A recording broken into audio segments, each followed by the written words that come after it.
Brittany Martinez. She is the editor-in-chief and founder of Evie Magazine. She joins me right now. Did I say that? It's Evie, right? Evie? It's Evie. Evie. Okay, like Eve, maybe. How'd you come up with the name?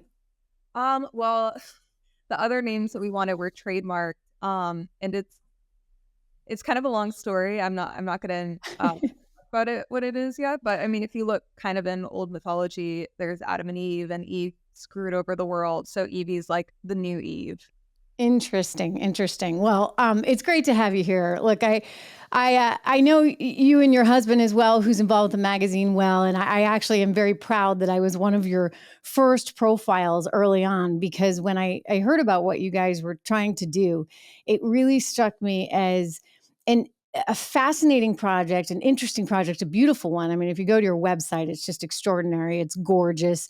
And you're talking about a lot of women's issues in a way that strikes me as very fresh, as very new, as extremely different. I've always been, and you know this, a big believer in there's power in femininity. And as women, we need to recognize that the power of everything that we can do, which, we still can do, and we're the only ones, let me just say, that can do in terms of having kids and being mothers and all of this stuff. I know you're a new mom yourself.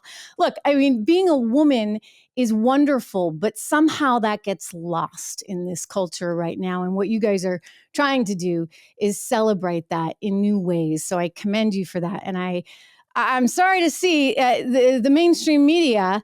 And who would have thought Rolling Stone would be the mainstream media, but they have gone, full on mainstream. Don't think any other way. Don't even suggest that we think about things in any other way. And they just came out with a big hit job on you guys, saying this women's magazine is like a Gen Z Cosmo for the far right. Oh, so, yeah. Brittany, tell us about the magazine, and we'll get into this because this is just wild, this article that really takes issue with some pretty silly stuff. But again, I personally think that you guys do a great job, and you have kind of a neat libertarian, dare I say, maybe even counterculture in a world where everything is like you have to fit into this box way of approaching things. Yeah, it's funny. We've been getting attacked by a lot of the legacy medias, by Vice, Jezebel, Rolling Stone. It's funny. I never would have thought that I would have a hit piece from the Rolling Stone. I have zero talent.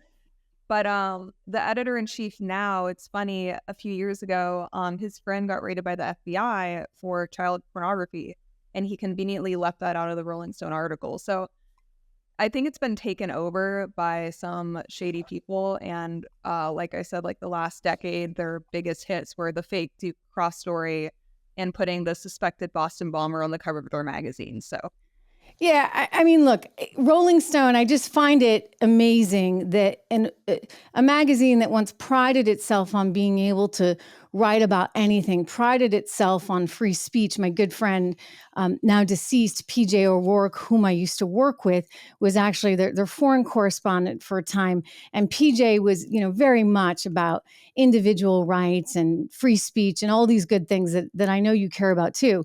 The idea that somehow you're not allowed to write an article, quote, is wearing masks making us meaner. Somehow that's offensive to Rolling Stone, which, by the way, like, we needed to have that conversation because I'm sorry, but like people started to get really mean when they had those masks on. I'm convinced it's because there was some anonymity and you couldn't see people's faces. You didn't know if they were smiling or scowling. And it just was kind of a more hostile, aggressive environment. What's the problem with writing about that? I mean, I guess that makes Evie extremely controversial. I think anybody with eyes realized how mean and unhinged some people are getting about the whole mask situation. Mm-hmm. So. But hopefully. No, well, it was an important conversation, by the way, to have, right? Because, okay, if you're going to wear your mask, you might want to be a little extra careful and a little bit more considerate because, people misinterpret.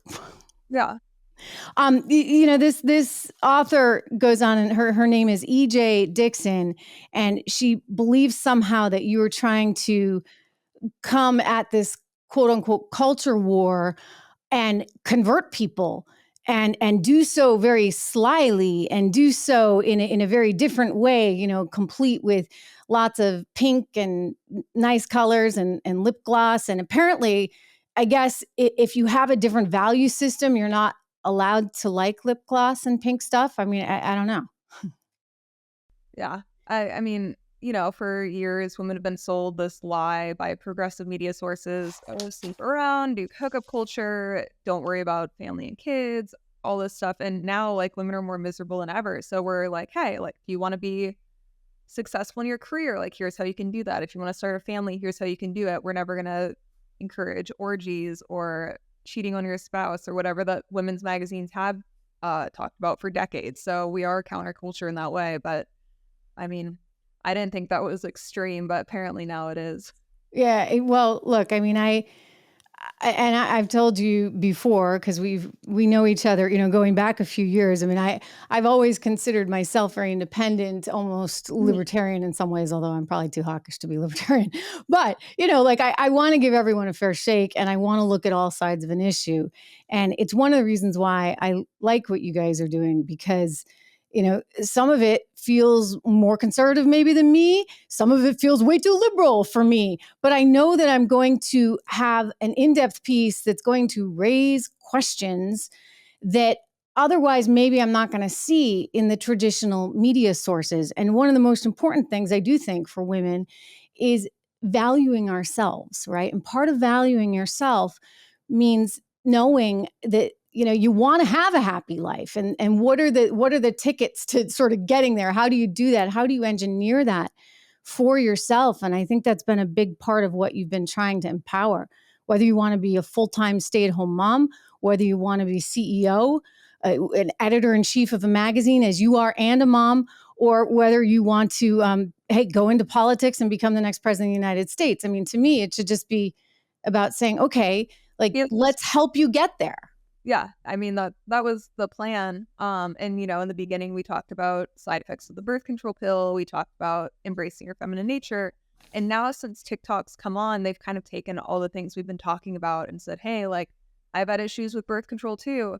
Hey, I'm tired of splitting the bill with some loser guy. Like, I want to be taken care of. So it's kind of 5x our traffic because we were the original magazine talking about it. And Mhm. now we're getting bigger and bigger. And that's why we've reached 100 million women in the last couple of years. And that's why Rolling Stone and all the magazines are extremely upset about the whole thing. They're like, how dare you, right?